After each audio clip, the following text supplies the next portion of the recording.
Tensions ఉంటాయని ప్రమాదాన్ని చూసి కూడా వదిలేసి వెళ్ళిపోతారు.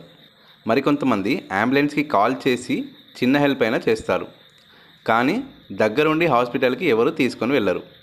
ఈ క్రమంలో కేంద్ర ప్రభుత్వం కీలక నిర్ణయం తీసుకుంది. రహదారి ప్రమాదాలు జరిగినప్పుడు వెంటనే స్పందించి బాధితులను ఆదుకునే వారికి 5,000 రూపాయలు పారితోషికంగా ఇవ్వనున్నట్లు ప్రకటించింది. దీనికి సంబంధించి ఒక కొత్త పథకాన్ని కూడా ప్రారంభించినట్టు కేంద్రం తెలిపింది.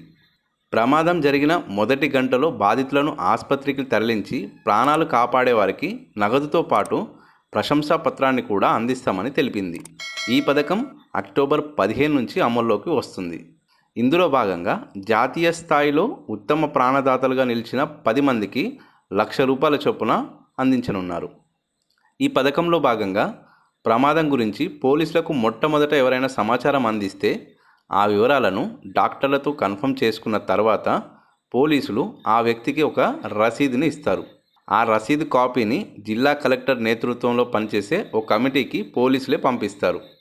రోడ్డు ప్రమాద బాధితులను ఎవరైనా నేరుగా ఆసుపత్రికి తరలిస్తే వారి పూర్తి వివరాలను ఆసుపత్రి వారే పోలీసులకు తెలియజేయాల్సి ఉంటుంది.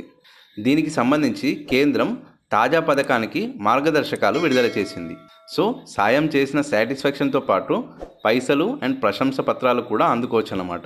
అయితే ఈ మెసేజ్ని వీలైనంతగా షేర్ చేసి ప్రతి ఒక్కరికి తెలిసేలా ఫార్వర్డ్ చేయండి. దీనివల్ల ఒక్కరి ప్రాణం నిలబడ్డా మీకు అందులో భాగం